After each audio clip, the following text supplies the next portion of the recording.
What's up, YouTube? So I'm coming at you with a deck profile and kind of like a post new list and post playing at the PPG kind of thoughts on the deck that I'm playing. So for this format and towards the end of last format, I chose to play the Ogdoadic deck. I decided to supplement that engine with the Dragon Links towards the end, using the Chaotic Ruler and Rockets and the Chaos guys, all to facilitate making big boards and also being able to use the snakes to recur and also tutor extra guys out of deck through spheres by tributing, because all the guys tribute is cost. I played 7 rounds at the PPG, 128 people, and I got 48th place with a 40 card list. Coming out of the tournament, I realized that this format is really going to need some hand traps in your deck, no matter what way you look at it, and with as heavy as the engines are to facilitate the combos inside of the deck, I've decided to bump up my list to 52. So instead of bringing you the list for what I played at the PPG, which you can find on Best Coast Pairings, because I actually posted my deck list there, because I thought you had to upload your list to Best Coast. Anyways, so after playing 7 rounds, I played Striker, 2 Invoked, Shadal, one of them with Dogmatica as well. I played an Eldlik matchup and 2 Drytrons. I tied with one of my Drytrons. I lost both of my Invoked matchups, and I drew with the Eldlik. I won against Striker, I won against Drytron, and I won against Unchained in the last round. So I ended up going 3-2-2 overall. I think the deck overperformed very well. I think had it not been for my 4th or 6th round opponent taking a minute and a half to side deck, knowing we had 5 minutes on the clock, I probably would have taken that game off of him. That was my Eldlik matchup. And the Drytron player, that was going to be a draw. That was just how the game played out, unfortunately. But I do think I would have had that in the bag as well too, just because I think that my deck's Drytron matchup is actually really good. But going in, leaving the tournament, I just want to say that I think that this deck's going to be really good for this format. So overall, I think this deck's going to do really good for this format. I'm really enjoying myself in the game so far. I'm very thankful to be able to be playing at locals as often as I get to play. And having the PPG, I hope this shows Konami that we are going to be able to have in-person live events again, because honestly, I mean, we're ready for it. This PPG went well. As far as I'm concerned, nobody got sick. There was plenty of people there, the 128 players plus the hundreds of other people that were barreling through the door. It was amazing, all in all. So with that being said, I'm going to go ahead and get into the deck profile. I appreciate you guys for being here, and yeah, bye. Alrighty, so as I said, we're going to go over the snake list, and I'll kind of go over the snake guys a little bit because they're pretty new. We play 9 snakes. We play 1 king, 1 curse, 1 alert, 3 Nalia, 2 Nunu, and a Zoha, and then 3 rain and a water lily. So just to go over these, the reason you play Zoha is because if he's in grave, he allows you to pitch a guy from hand to add him back, and then also when he's sent from grave, or sent from field to grave, or summoned, he allows you to draw and search and allows your opponent to discard search, or draw 1, discard 1. That can be bad in some matchups, but most of the time the plus that it gives you is really strong. I seldomly do actually use the effect, because 9 times out of 10 when I'm resolving his effect, or whenever I need to resolve his effect, it's because I didn't see Snake Rain and I didn't see enough of the Dragon Engine. Nunu and Nalia both have a similar first effect where they allow you to pitch them to dump the opposite attribute. So he'll dump a dark reptile, he'll dump a light. He can special from grave if you control a guy or no monsters. It locks you into reptiles while he's on the field. And then this one searches the speller trap card whenever it's summoned. So the water lily. Snake Rain, mill 4, pitch 1, mill 4. 4 snakes, pretty good. And then water lily is mill 1, snake from deck to grave, and if you have 5 on res, summon 1 back. Then we have the 3 big guys, Curse, Alert, and the King, Aaron. These 2 guys right here both tribute 1 to summon themselves from grave, and they give your opponent an advantage back, a monster back to hand, or summon a monster from grave, but its effects are negated. And then this one lets you summon a monster back, and this returns banished monsters, including 1 reptile, but you can return anything else besides the 1 reptile. And then Aaron is a 2 tribute to summon from grave. He acts as a Dark Law in a way when your opponent adds a card from from anywhere to their hand. He randomly rips one once per turn, and then when a monster is sent from their field to the grave, he recycles a snake back to hand from grave or from deck. That's it for the snakes. That's a 14 card package right there. In case you haven't been to on my channel before and seen one of my deck profiles, I break everything down by engine. So next we'll be on to the Rockets, 2 Tracer, 1 Recharger, and 1 Synchron. Alongside that is 2 Abs Router, or 1 Abs Router and 1 Octavision. 3 Quick Launch in the obvious boot sector because you have to be able to search that off the Striker Dragon. I decided to play the Noctivision. I was going to play a second Abso, but I didn't know this card existed because I didn't play Dragons for a long time. But being able to summon him for free from hand or draw one whenever you link with him is just way too strong. So I definitely really like this card. I think it's going to be a good addition to the deck. That's it for the Rocket stuff. On to the Chaos package. We have 3 Starlies. 1 black, 1 white, 1 creator, 1 levy, and 3 space. The creator was MVP at the PPG for sure. The extension that it allowed me to get, that it gave me, even under Droll, is really strong.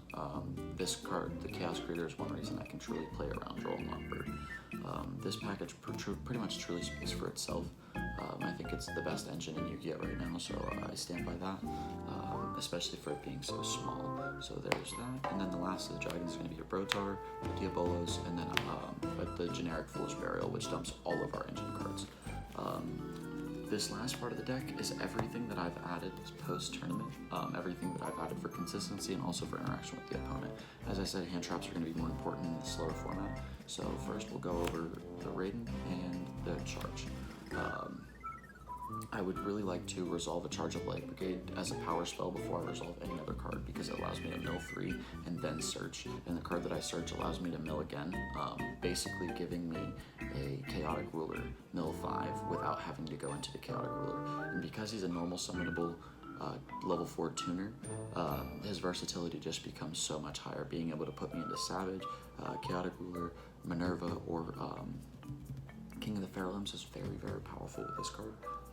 I've really been liking this engine so far. And then here's my non-engine interaction is going to be 3 Bell, 3 Gamma with the Triver, 2 Nib, and 2 Emperor. I think Bell is going to be the best hand trap going into this format because now that we have cards like Nibiru and Dark Ruler No More, which allow us to break through our opponent's initial setup very well, and also Forbidden Droplets, I think hitting the cards that allow them to recur their advantage back to their hand so that they have a follow-up is being able to stop that is going to be more important. While also playing cards that generically out everything. These two are specifically more for the Drytron matchup because they cannot out Nibiru early most of the time. And the permanence on the Diviner, the PPG taught me that usually shuts their turn down because most Drytron players don't draw super great. I've also decided that Gamma is too important not to play. Because there's so many power spells, there's so many times that I'm trying to resolve a curse or an outlet from grave or even a king, and then it puts me with no monsters on field and somebody will bell me or Skullmeister me, and if I were to have this or just to stop the Droll and Lockbird, whatever the case may be, the Gamma's just too good for that. So that's 10 hand traps with the Gamma, or with the Driver being the 11th card onto the extra deck. You got Big Boss Daddy Chaotic Ruler, Savage Dragon, and Hot Red because I play the Synchron. Setting up these two under Droll is actually super easy, and obviously not under it is also even easier. Though 9 times out of 10 I don't set up both of the big dragons.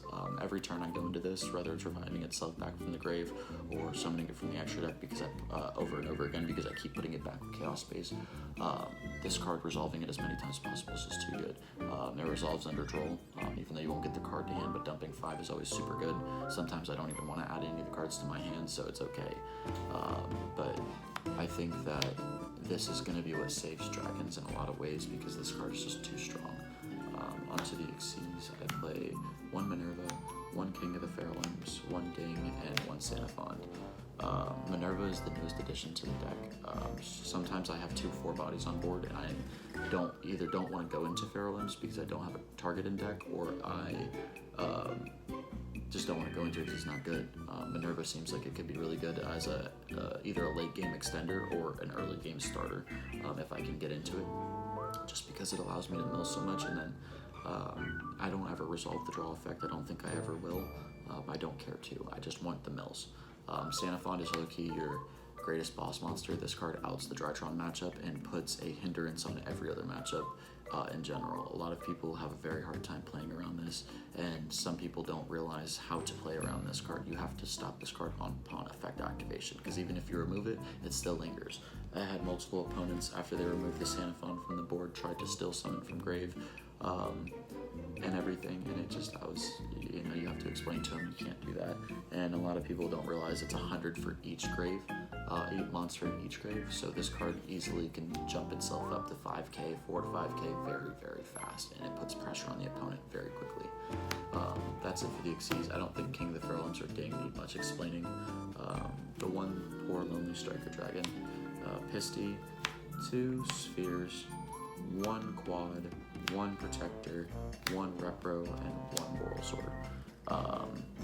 This used to be, the LP combo where you'd go into Pisty LP with the repro and the protector to just produce massive advantage and tutor out all your guys, but I never really liked that play anyways because it took so much resources to get into and it was so susceptible to hand traps. So now whenever I go into the repro play with the Pisty, it's generally just to make Boral Sword. That's literally the only reason that I generally ever go into this is because just a quick line to Boral Sword. But Quad Boral is also, this is the MVP Dragon card now. I resolved this against Unchained and popped their Link 4 Unchained guy and summoned back 3 Rokket guys with him because he's up 2. And it was unbelievable. Dude scooped right there. It was my buddy Brian. He scooped right there. He just was like, wow, that was ridiculous. Again, this is now LB for us because if you contribute this, if you find a way to tribute this card on your own turn, it literally does exactly what LB does, except better because you're not locked into dragons because this isn't a guard dragon. And then Striker Dragon, you heard this card. Them hitting this to 1 didn't really hurt at all. I had so many people crow this out of grave after the fact, and they don't realize that Chaos Space puts this card back. Chaos Creator puts this card back. It was never a big deal.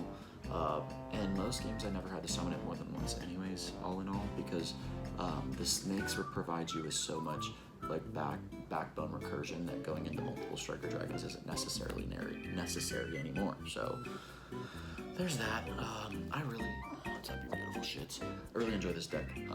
I was seeing no love from Dolls, as you know, my channel name is Dollhouse YGO.